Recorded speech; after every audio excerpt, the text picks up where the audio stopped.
Okay. You feature only public accounts. I see. I see. Well, thank you so much for joining live stream. Uh, uh, Thank you so much for joining live stream. I do this every Thursday, 5 p.m. Central Time. As usual, today was really hectic day, but today we're going to talk about marriage green card case. Thank you so much for joining from TikTok, YouTube, and Instagram. Um, and then, for those of you, hey, Ashtush, thank you so much for joining. Ram, thank you so much for joining as well. They're both clients. So for those of you who joined this live stream from, TikTok, YouTube, Instagram, you'll be able to post comments and questions, and I'll try to answer as much I can today. But if you join this and watch this from LinkedIn and Facebook, just you will be able to watch it. So thank you so much for joining this live stream. So once again, I do it every Thursday, 5 p.m. Central Time, and we just started. Oh, Ram, say that you cannot hear. Okay, I'm gonna just check my Instagram device. Just give me 1 second here. Maybe it's out of battery. We'll see. Maybe, yeah, I think that's the case. I'm so sorry, Ram. I think that the battery is out for the Instagram one. But let me see. Yeah, sorry. No voice on Instagram. I'm so sorry. But just I'm gonna shut it down. Instagram. Sorry. No audio. No audio. Sorry. Uh,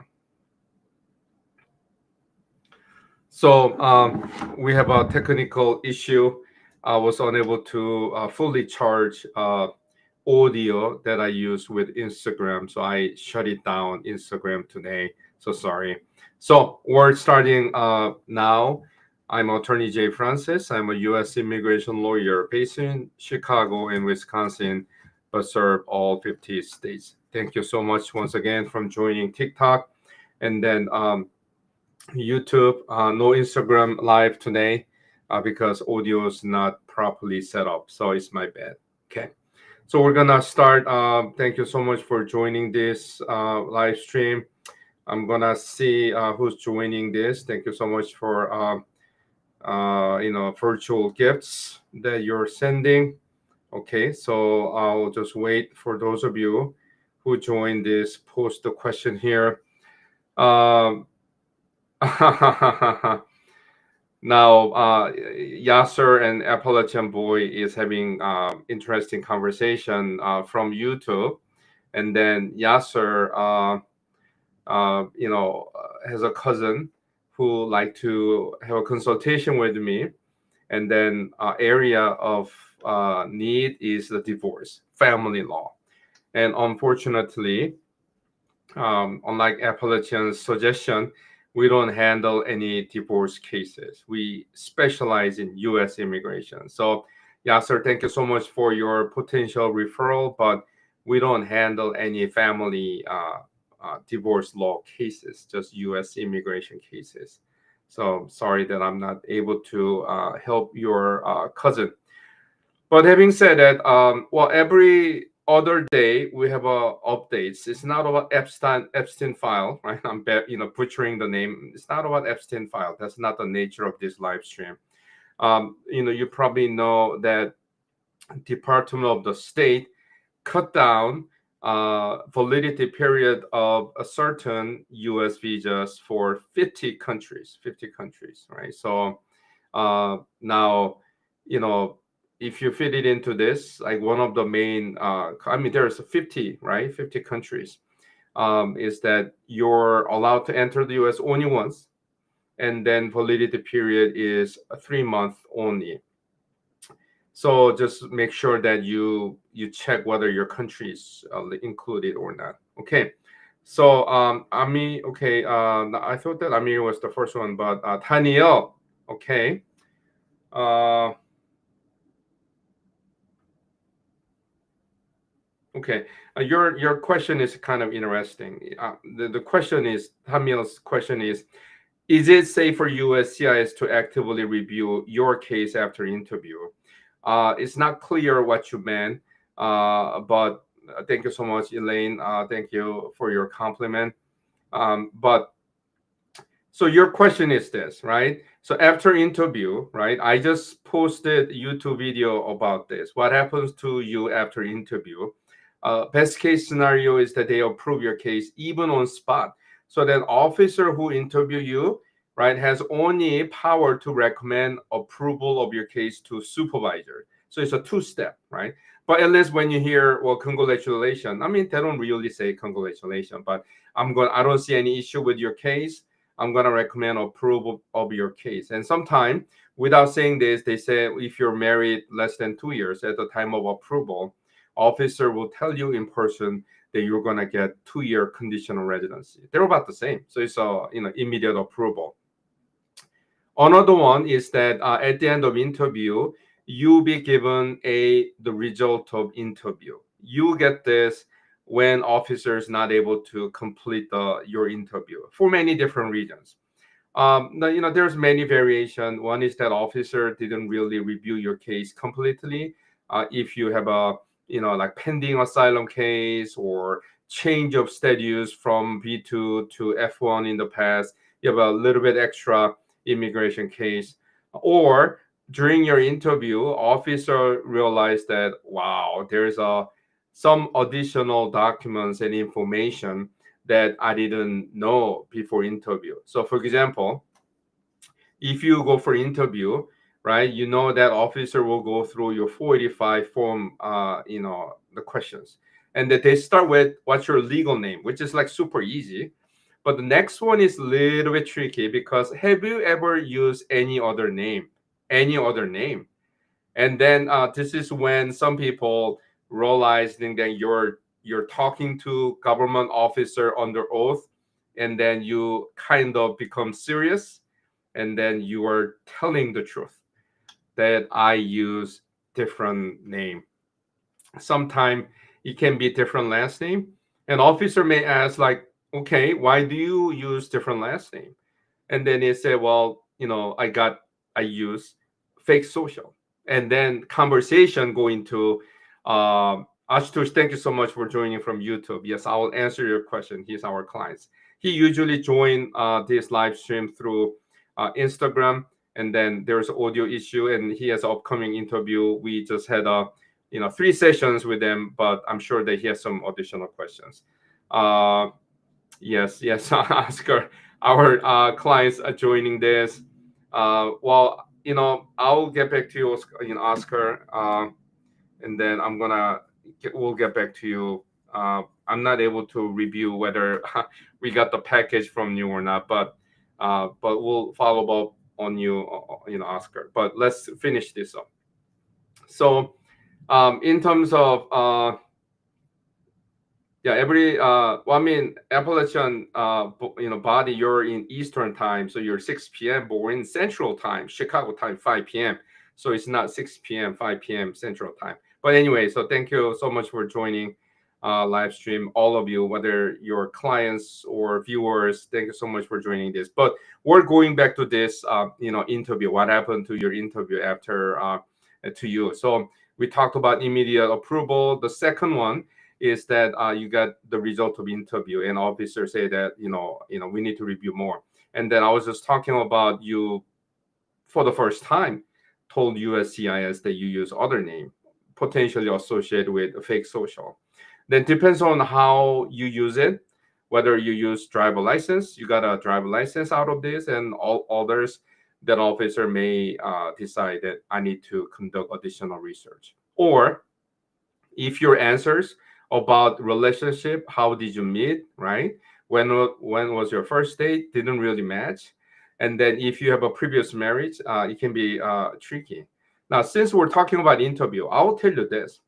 If you, foreign national or U.S. citizen, has any previous marriage, USCIS officer who is conducting interview love to talk about them, right? So previous marriage, not just your current marriage, previous marriage, especially if the U.S. citizen petitioner a petition for foreign spouse, then they really like to talk about this.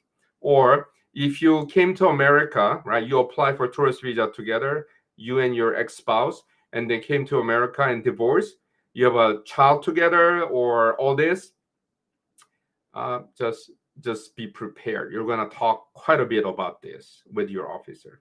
So I talked about immediate approval, and then sorry, Daniel, answering your question in 10 minutes, sorry, or 7 minutes, because this is important. Okay, so circling back to this, after interview, you get result of interview, right? So it means that we're not able to approve your case. Then your status of your case may subject change to it is actively reviewing your case. You may wonder whether they're like conducting additional background. That's possibility. Will they send agents to your home 7 a.m. and knock on the door to make sure that you live together? That's possibility. I don't want to scare you too much, but it can be simply that they're reviewing and then your case could be approved anytime soon. So let me drink some water and then look at other questions. Okay. Amiri, you waited quite some time. I know the questions piling up because when I talk about one topic more than 7 minutes, 5 minutes, usually you end up waiting. But the question was a really important one. Okay. Okay. So Amiri, you applied for adjustment of the status 22 months ago, and you haven't received your green card. So did they schedule interview for you? Right. That's like first step. And then how long you've been waiting after interview? If you apply for green card, marriage green card case back in 2023, it takes longer. 2024, a little bit longer, right? Still. But I will tell you this: if you apply for green card, marriage green card case now, then you submit everything, including your medical exam 693. USCIS, in most cases, will schedule interview for you 3 to 5 months after initial filing. Isn't that amazing? Now, one of the case we have in Chicago, we submitted everything recently, and 30 days later, they scheduled interview. So, right? So we submitted everything 30 days later, interview schedule, and then 30 days later, interview. We're talking about going for interview 2 months after submitting everything. So, I mean, is it good? Is it good that case is going fast? Yes, if you submit it, well prepared, complete the case, right? Your application has all the correct information, your supporting documents, including biographics and financials, relationship, up to date and complete, then you're okay. You'll be actually happy to see that they schedule interview for you super fast. But if you submitted very skinny relationship document, in fact, for example, I'm just giving you one possibility that you didn't know that you're supposed to submit your U.S. citizen petitioner's previous divorce decree, and then realizing that oops, we didn't submit your previous divorce decree, and can you get it? And your U.S. citizen petitioner said that I'm sorry, babbling here. It's been a long day. Say that, honey, I don't have it. I need to get it, but I don't know where to get it. So drama starts because once USCIS schedule interview for you, you have about 30 days to attend it. And sometime, you know, developing, obtaining certain documents can be very challenging, very challenging. Okay. So, appellation body, I agree with you. He said, I believe you're male, right? You didn't really tell me your gender identity. But you said America is great because of immigrants. America is a great, I agree. And because of immigrants, I agree. I agree twice. Thank you so much for your comments. Okay, so I'm trying to catch up. Okay. Okay. So Candy May, I'm a little bit jumpy here. You're, asking question about National Visa Center, which is a consular process, not about adjustment of the status. And then your question is, once you submit everything to National Visa Center, when will you get approval? They don't say approval. They say, documentally qualified. It depends, 30 to 60 days. 30 to 60 days. Okay. Yes. Sorry, I don't know how to read your name because it's not English. So you're a conditional permanent resident. It means that by the time that USCIS approve your case, you're married less than 2 years, and they give you 2 year conditional residency. And then you're about to start 7-5 on petition to remove the condition, and then you wonder whether there will be interview. So that's good question. So under Trump, the government schedule almost all cases for interview, right? Marriage, green card cases, some parent cases, K1 base adjustment of the status, but the 7-5 on not really if you file together. So not really, not really. So that's my short answer. Okay. King ask.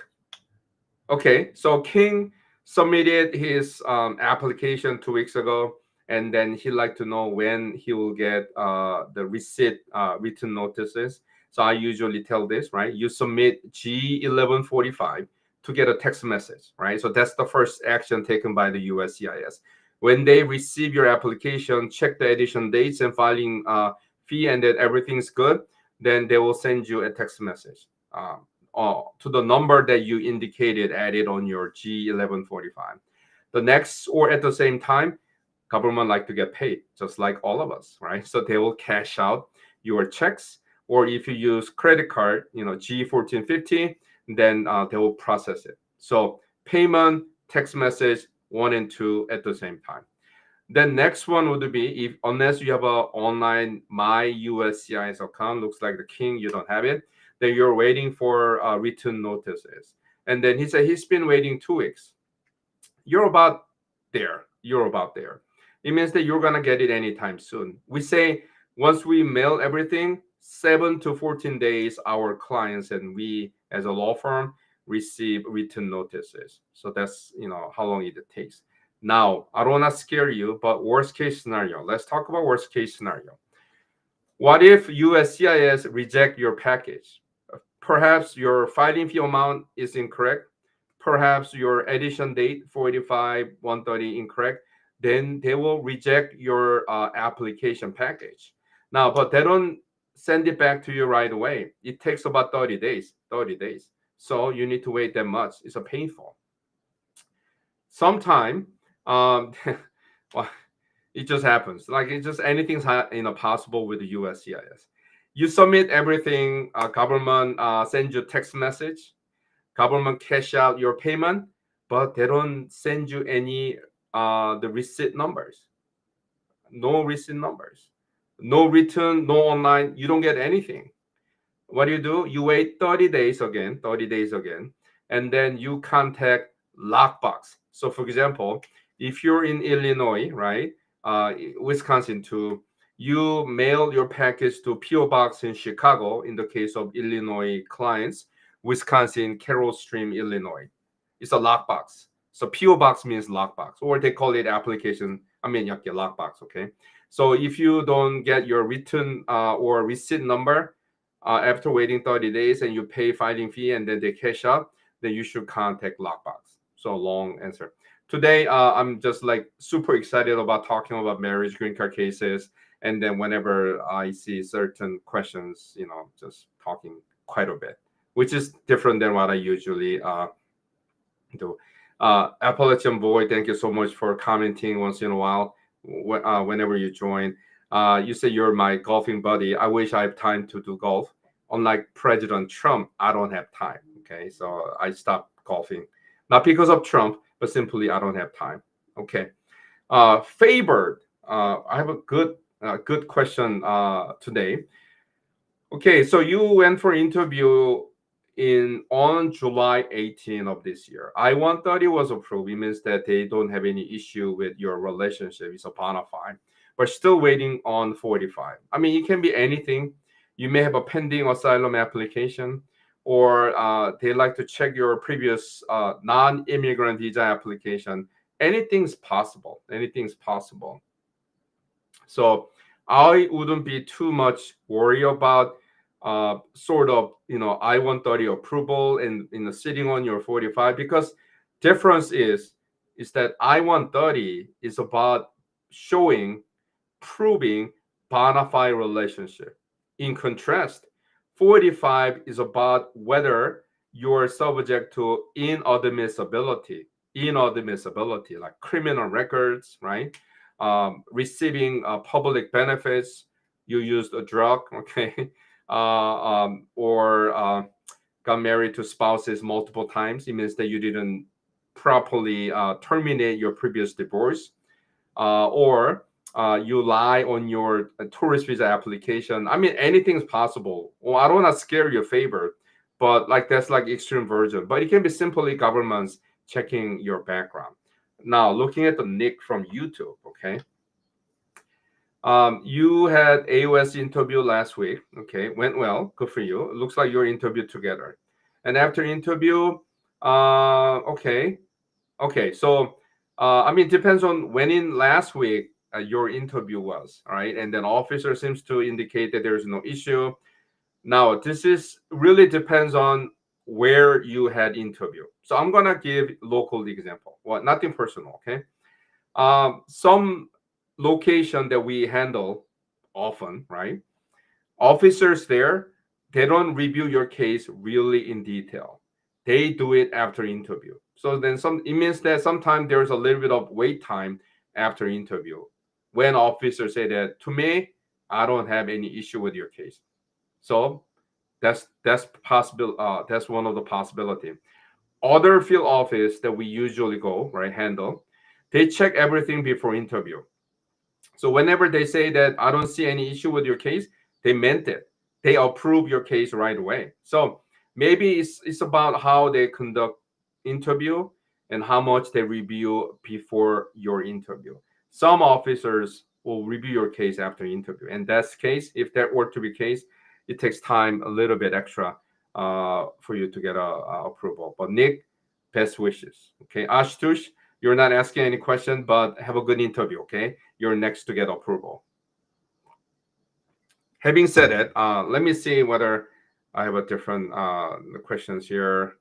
Okay, so for those of you who see me for the first time, I use different devices. I mentioned that I audio for Instagram wasn't working, so just today TikTok and YouTube. Okay. Now Hobie, okay. So I-130 was approved right away after interview, and then your 45 is still pending for 45 days. And then how come? So I mentioned I made a video, posted into YouTube. Just check it out. Check it out. And then one of the possibility is that you're just like waiting, right? And then how much do you need to wait? Up to 120 days after the interview for you to contact USCIS and report that you're not making any progress on my case. So you need to wait up to 120 days. Doesn't mean that, Hobie, I'm telling you that you need to wait that much, but that's like a maximum you need to wait. But hopefully they will approve your case, okay? Uncle Joshua say hi. I say hi back to you. How about Ghana? You mean like I-130 case for you in Ghana? And you need to be a little bit more, detail. Okay.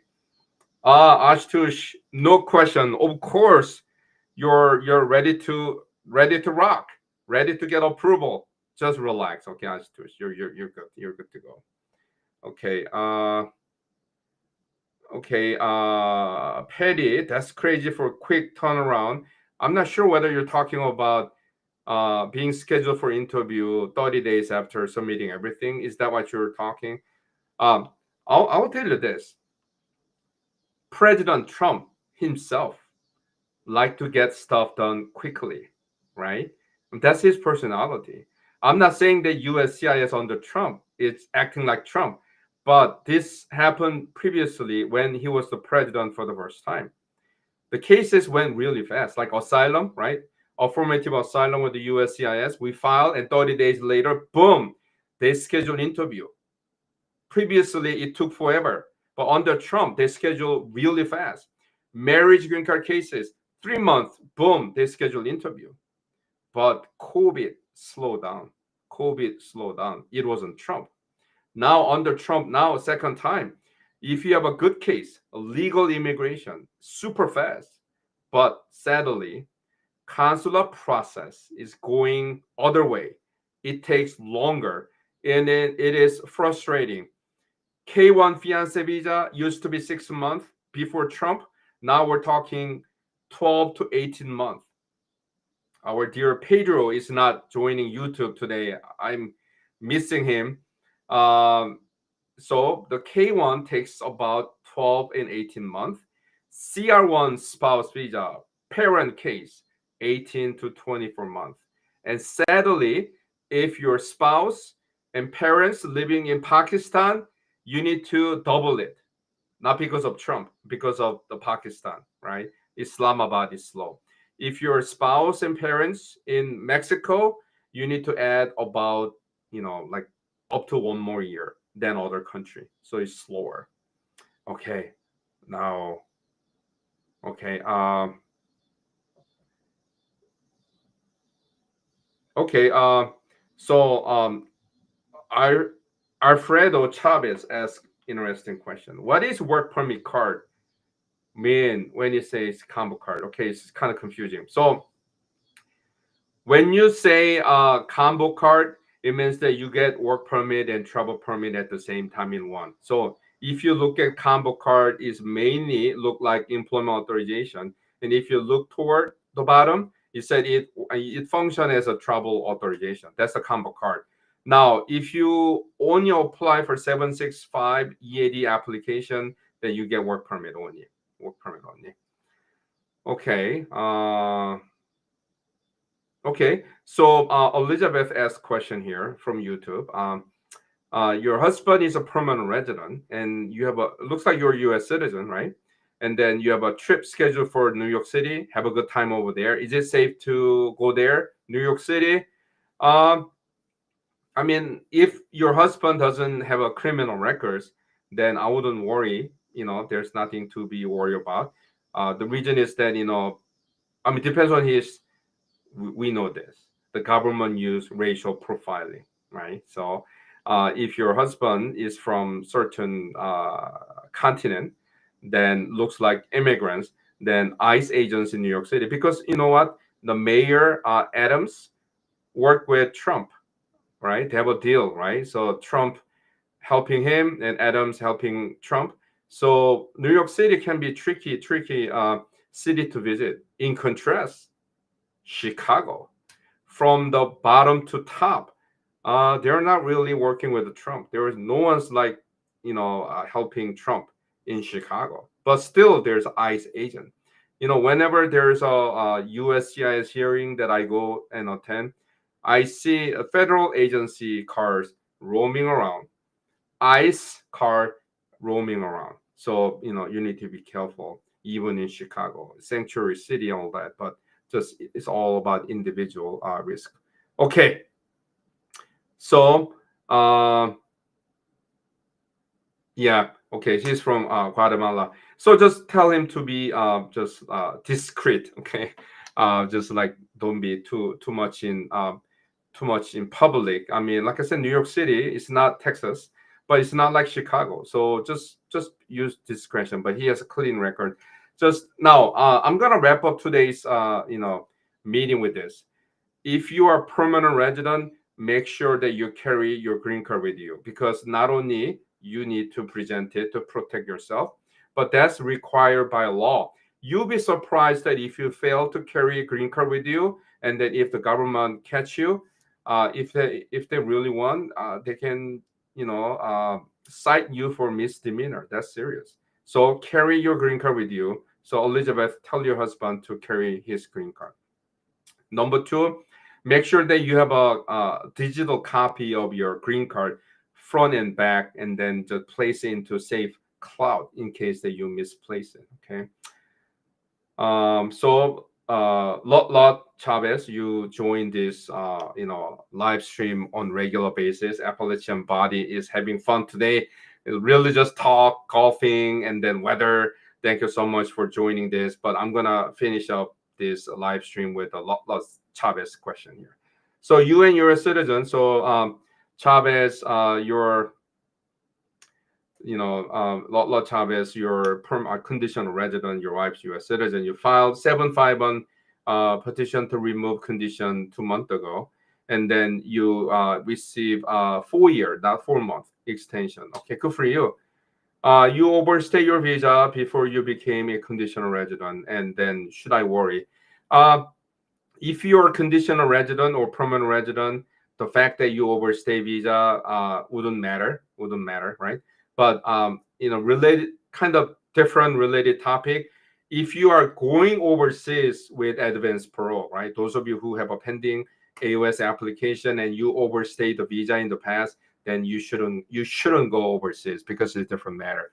But Chavez, you're okay because you're sorry, you're conditional resident. Now, thank you so much for joining this. Really sorry for those who tried to join from Instagram. My mic ran out of battery and then just couldn't do it. But thank you so much for joining from TikTok, YouTube. And then I think that going forward, I'm going to talk about marriage green card case predominantly. I'm not going to try like balancing, switching between Trump immigration, marriage green card, and all this. So going forward, this live stream will be about marriage green card case predominantly. But if you have any consular process or any other family cases, just chime in and then I will explain and then answer some of the questions. But having said that, thank you so much for joining this live stream. I do it every Thursday, 5 p.m. Central Time. And then thank you so much for joining one more time. Peace be with you. I will see you next week. Also, you can find me on TikTok, YouTube, predominantly short videos and long videos besides Thursday, 5 p.m. Thank you so much. Bye-bye.